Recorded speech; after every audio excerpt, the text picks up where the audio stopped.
Those of us who have ever camped understand that disconnecting and getting outdoors can come with a few simple sacrifices. Sometimes that means sacrificing a bit of comfort for your camp bedding, whether you're in a tent, a rooftop tent, or however you're camping for that matter. I think many of you will agree that whether you're camping on the ground, camping on a bedroll like this, camping on a memory foam mattress, or even an inflatable air mattress, it's only a matter of nights before you start missing the comfort of your own bed. You get some pressure point discomfort on your hips, your shoulders, maybe your neck or your back starts to get sore, or maybe your inflatable mattress starts to deflate in the middle of the night, bringing you or you and your partner sandwiched together, or all the above. For the rooftop tent, for me and my wife, it's about 3 days before we start getting some pressure point discomfort in our hips and shoulders, and that's okay, that's expected. That's because the mattress actually lacks a bit of dynamic, and that's pretty much how we plan our trips. 3 or 4 days off grid, go into town, freshen up at least, and then have a nice dinner, and then the next day we're back on the road, or off-road for that matter. But there is always room for improvement. So I did a bit of research and started looking into brands called Exped, Vanaventi, and Quamotop. And coincidentally, there is a company out there that actually saw one of my previous reviews, reached out to me via email. Their name is Airelax Outdoors, and asked if I'd like to do a self-inflating mattress review. Well, I checked them out a little bit, and it just so happens that this is nearly, if not the exact same design and spec of the other brands that I had just mentioned. So I figured, what a better opportunity than to give this thing a test drive and share it with you guys. I know it's kind of an issue with my rooftop tent because there is some spatial issues, but for the ground tenters, it's not going to be an issue. And for those of you who are new to camping or overlanding, don't let me saying discomfort discourage you from getting out there and checking things out, because a few nights of discomfort is way more worth than what you're going to see out there. I promise you, there is some great stuff out there. So if you want to learn more about the air up there, the air down there, or anywhere for that matter, stay tuned. I've got a lot of cool stuff coming your way.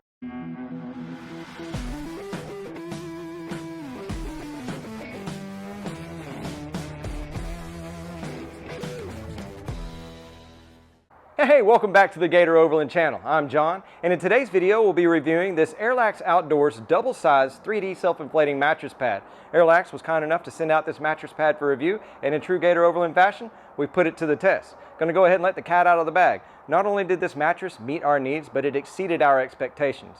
The sleep test was to endure at least 3 nights without any discomfort, and after a week of sleeping on this mattress pad without any discomfort, we're going to go ahead and put that down with a big old Gator Overland stamp of approval. Now that might not mean much to some of y'all, but for some of y'all, that might be exactly what you wanted to hear. I'm also going to cover the specs and materials of this, how to inflate, deflate, and mattress care, as well as show you a few real-life examples so you can get a good idea for reference for your own camp kit. Those of you with rooftop tents know that space is limited, and I think this is a good 2 birds, 1 stone, allowing for a little bit more room for maybe putting in your bedding, as well as having a bit more comfort in your rooftop tent. Don't forget to check the description below for links to the website and Amazon for this mattress pad, as well as contact information should you need to get in touch with me about any of my reviews, especially this one. And for your viewing convenience today, this video is timestamped, allowing you to go to any point in this video without actually having to scroll through. So let's get started. Let's talk about this mattress. This Airelax double-sized 3D self-inflating mattress pad is going to run you about 180 bucks. It's going to come with a 2-year warranty, and you can find it on their website at airelaxoutdoor.com. You can also search for it on Amazon. Just type in AIRELAX, kind of like AI, relax, and it should pop right up for you. Now, as far as specs goes, it's 80 inches long, 52 inches wide, and about 4 inches thick. And for size reference, for say a fitted sheet, it's just smaller than a queen size bed and just a little bit bigger than a full XL size. The capacity is 600 pounds, and even at its natural neutral state like it is right now, the foam and the air on the inside is actually pretty supportive, but you do have the option of actually increasing the inflation to your desired firmness. That's one of the best selling points about this mattress, is it's pretty much universal to your preference. Now, as far as colors, it comes in green and, as you see here, yellow. I went with yellow as a safety feature, in the idea that if we're ever off grid and we have an emergency, yellow is a lot more visible than green. Now, should you need a mattress not this size, they do make a single, which is 80 inches long, just like this, but 27 inches wide, basically half this size. The mattress surface material is a smooth matte cloth with an odor-free, tear-resistant TPU coating, which is a thermoplastic urethane. It helps protect against sound. It's a super quiet mattress. odor, actually pulling it out of the bag, this thing is absent of odor. I've got some camping equipment that has been funky since the day it was bought, pulled out, just can't get it to air out right. There's no issues with this, and that ensures that it maintains its waterproofness and durability. As you can see, it flows right off. Both sides are waterproof. The bottom side is got an additional layer for waterproofness and puncture resistant. So as you see, it just wipes right off there. Inflating and deflating this mattress couldn't be easier. In fact, it's kind of fun. So it's made possible by these patented two-way valves. This is on inflate right here, and you can quickly switch to deflate. When it's on deflate, it only allows air to come out and nothing in. And then we switch it to inflate, it only allows air in and nothing out. There's no more fighting when pressurizing, waiting for air to come back out, or when trying to get air out of this thing to deflate it, to fold it up or put down your tent. It doesn't have to worry about fighting air to neutralize to go in, which is, I mean, just awesome. And for no resistance at all, you can actually put it in the middle for a lot faster depletion of the air. It works great for whatever you want to load it up. And I'm all about innovation. If there's anything else that's awesome about this particular mattress, the carry bag also doubles as an air bag. It has this cool little port right here that connects to your valve. You want to make sure you have it on inflate, and that just pops on just like that. You open up the air bag, close it, fold it over a few times, make the buckle seal, and now you have yourself a bellows, kind of like a bagpipe, and you can pressurize the air, eliminating the need for an air pump, or worst case scenario, using your mouth. I can't stress enough, do not blow into this mattress. Your breath has moisture in it. You put moisture in here, it's going to get in the foam. The foam is going to mold. It's the last thing you want, especially if you go to putting your mouth on it again. So just keep it with the bag. Everything's super simple. The valve ports couldn't be easier. I love it. Another great feature, and for some of you a very important feature, is this mattress is an all-season or a four-season style mattress. With its thick construction and built-in foam, it can achieve an R value of 9.5, which is basically the value of its resistance to heat transfer. To give you an idea, the R value is a scale from minimal heat transfer to maximum. So a 1 to a 3 rating would be your summer thin pads, quick heat transfer. Your 3 to a 5s are going to be a 3-season, and your anything above 5, this is a 9.5, is going to be an all-season or a 4-season. Now I can speak from experience on our memory foam mattress in the rooftop tent. I'm not sure the R value of it, but at 25 degrees, it doesn't matter how many layers you're putting on, your heat's actually going down through the mattress, and you're going to get a little bit of chill from the bottom side almost all the way to the bone, and it can be uncomfortable. Now, it also means the R value of an all-seasons mattress is it's actually going to be beneficial and keep you a little bit cooler in the warm months. It's about 100 degrees outside here, if you can't tell, I'm sweating, but I don't think it's going to do much for me on a day like today, but in the idea that it will provide you a little bit cool feeling on the mattress on the warm summer times. So for the idea, the R value is very important, especially whenever it comes to winter months. And one final note, and a more obvious one, this mattress coming in at about 14 pounds probably won't be the most ideal for going backpacking or day tripping, but it is going to work for any other kind of camping, car camping, truck camping, vamping, overlanding, family camping in general. And in the case that you might be entertaining guests or having sleepovers, I don't think anybody's going to be complaining if they have the opportunity to sleep on this mattress. And that's that. That's the Airelax double 3D self-inflating mattress. Next, we're going to talk about inflation. It couldn't be easier. I kind of touched on it a little while ago, but we're going to go on a little bit more in depth. Those of you who have just received your mattress, it's going to come out of your bag. It's going to be in a very shriveled up state. Literally, all you have to do is open up that valve. The last state that it was in deflation, so nothing's going to happen. What you're going to do is switch it over to inflate, or you can leave it at just halfway, and it's going to naturally start pulling in to get to its natural self-inflating state. And once it does that, you want to give it about 30 minutes or so. Mine does it in about 10 or so, but it could be different for everybody's different situation. But once you find that it's at its neutral state, it's not doing anything more, you can actually go ahead, put it back on inflate, and go ahead and cap it off. And then go ahead and test it out in the neutral state. You may find that the neutral state is good enough for you and your partner to inflate it. It's just as simple as this. You take your bag that we mentioned about earlier. There is a little nozzle on there. You put it into the port simply like that. Just make sure it pops in there. And you take your bag. You don't have to blow in this. You just grab air, fold it down,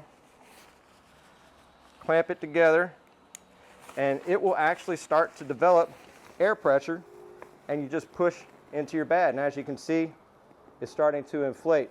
Now for my wife and I, when we're on it, I found that about neutral to about half to 1 puff is ideal for our preference. And when I'm on it by myself, about 1 to 1.5 puffs. It's gonna vary for everyone, and that's the beautiful thing about this, is it's adjustable for everyone. Just don't overinflate it. And one thing I mentioned earlier, I can't stress enough, do not blow into this with your mouth. You're gonna put moisture into this mattress, it will get into the foam and it will develop mold. That is the last thing you want going on in this mattress, especially for as much as these things cost. Other than that, keep it with the bag, keep it simple. Can't be much easier than that. Now deflation, as you can imagine, is just the opposite of inflation. As you saw a little while ago, we inflated it, so this thing is pressurized. And as you can see, we do not have the valve ports closed with the caps. That's okay. It's only going to allow the valve one way. If you're ever in a situation where you found your actual, I guess, preference for firmness, you can put the caps on just for a reassurance that nothing's going to leak by. But when you're actually ready to deflate, nothing will happen until you push the valve, and you can hear it depressed just like that. I don't know if you can hear that through there, but it definitely depressed out.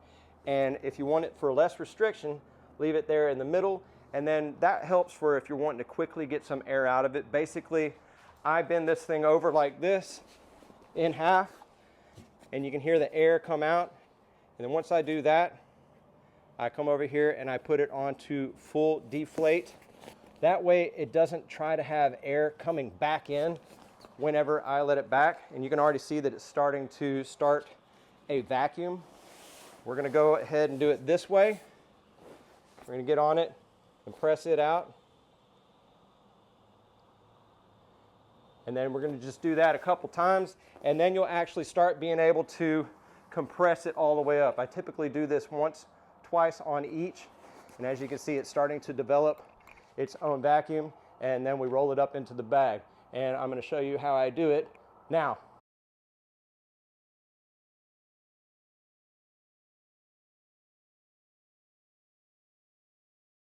And there we are. That was about 3 minutes. It was a little bit faster on the little time-lapse thing, but not too bad. And the great thing about it, because it's got all the air out and not trying to pull air in, you're not trying to fight it, so it'll stay in this position.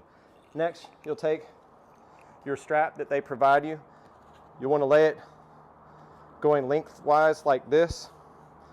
I'll probably put my knee over it right here and just lift up slightly right there.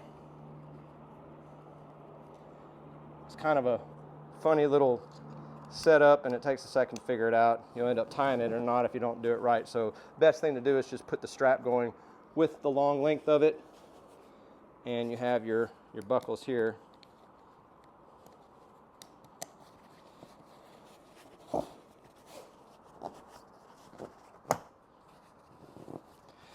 There you go. It's all nice.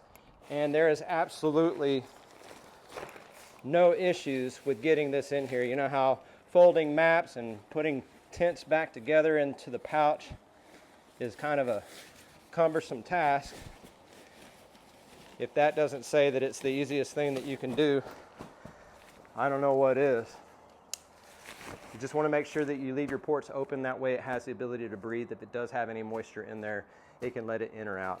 You can choose between what you fold the bag in, whatnot, but it's that simple.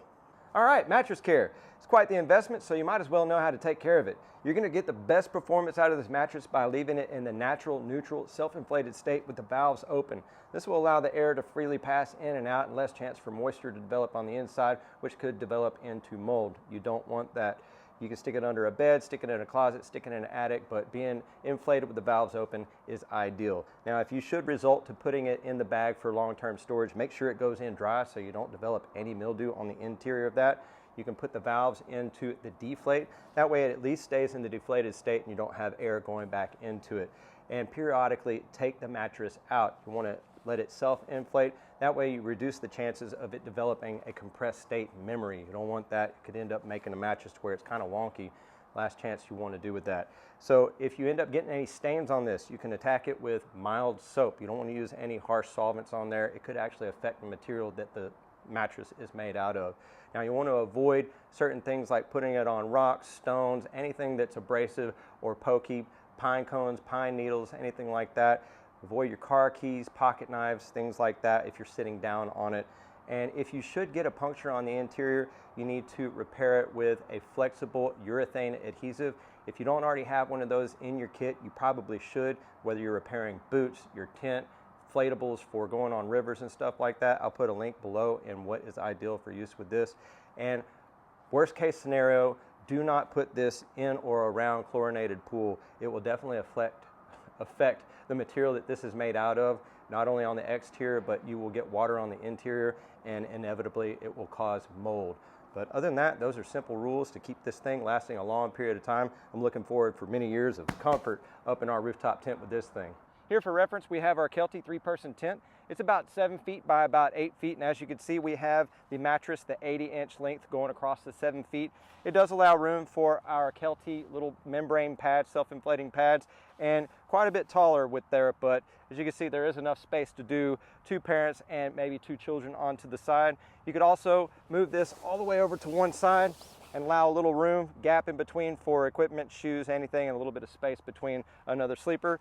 Or you can use the 8-foot length and make a little gap area for shoes, camping equipment, and have another spot right there and just have a little void right there in between. Other than that, works great in a 3-person tent. You might be able to get away with it in a 2-person tent too. This reference is for those of you who actually use your bed for your bed. As you can see in the Jeep Gladiator, it's a little bit snug right there on the wheel wells. All I had to do was let a little bit of air out and it conformed nicely around there, no problem. It might be a little bit intimate if you have 2 people trying to sleep in here, but it could be done, no problem. Definitely comfortable for at least 1 person. This is also to reference those of you with full-length beds. This is going all the way to the end of the tailgate, all the way up to the front. Those of you with full-size beds, it should probably be no problem fitting in between the wheel wells. For you van lifers out there, this will also reference the wheel wells. You'll probably have a little bit less to worry about on either side, and it should plop down. You may even get away with it in some van lifes to pull it sideways, but that is the bed. For reference, this is the interior of our Roof Nest Sparrow XL. It is a vertical rising rooftop tent as opposed to a wedge style or a platform fold-out style like you may have seen. As you can see, this 52 by 80 inch mattress is taking every bit of this Sparrow XL up. You wouldn't be able to use this mattress in a standard model XL. Now, I can't speak for understanding of knowing whether or not the Falcon series or the CVTs, the little thin aluminum briefcase style. I know that the Falcon Pro would definitely fit this mattress because that actual tent was designed to expand to allow for internal bedding. That's one of the main reasons why we went with the Sparrow model, is because it allowed us to keep our bedding. It was cumbersome to think about taking the bedding in and out. You might as well just camp on the ground at that point in time. But that revealed one of my main concerns, which is the internal strut system that actually raises the roof tent. So as the actual tent comes down, it has to make room for these. And in the actual factory mattress that comes with that, there is a void cut out to allow room for these to sit down into the belly of the roof tent. So as far as this goes, all we have to do is put it on deflate, and as the tent comes down, it actually depresses enough to allow for room for the actual struts to sit freely. Even with bedding in here, we just fold the bedding back in the corners like this to allow for less layers, and it goes down no problem. And that's really all you have to do. Same thing for the inflation purposes. All you got to do is just plug on your port, pop it up, set it to inflate, put as much air as you feel that you need to do to get your firmness, and then whenever you're ready to go, you just pop it into deflate. It's set on deflate mode, set down the tent, and you rock and roll. It is that simple. Those of you running a folding platform style tent like the iCamp or SkyCamp, the Roof Nest Condor, or like this Global Roads Outdoor Sidekick would be happy to know that not only does this bedding work with it and compress down, it may even allow for you to store your bedding in there. I know a lot of the soft tents don't allow for that. Could be the next best thing. Well, that about wraps things up, and despite all this high heat, I was happy to pay it forward to you guys. If you enjoyed today's video, found it informative or helpful in making your decision to put an Airelax in your camp kit, give us a big thumbs up, let us know how we're doing. Share if you'd like, I'd appreciate that. For a heads up on any future installs or adventures, go ahead and hit that subscribe button, notification bell. You can follow us along our journey. Don't forget to check the description below for links to this mattress as well as their Amazon and contact information should you need to get a hold of me. Remember, we at Gator Overland encourage each and every one of you to take a daily moment to unplug and reconnect with the outdoors, even if it's just for a few minutes. Have fun, keep it safe, and just go. Thanks, y'all.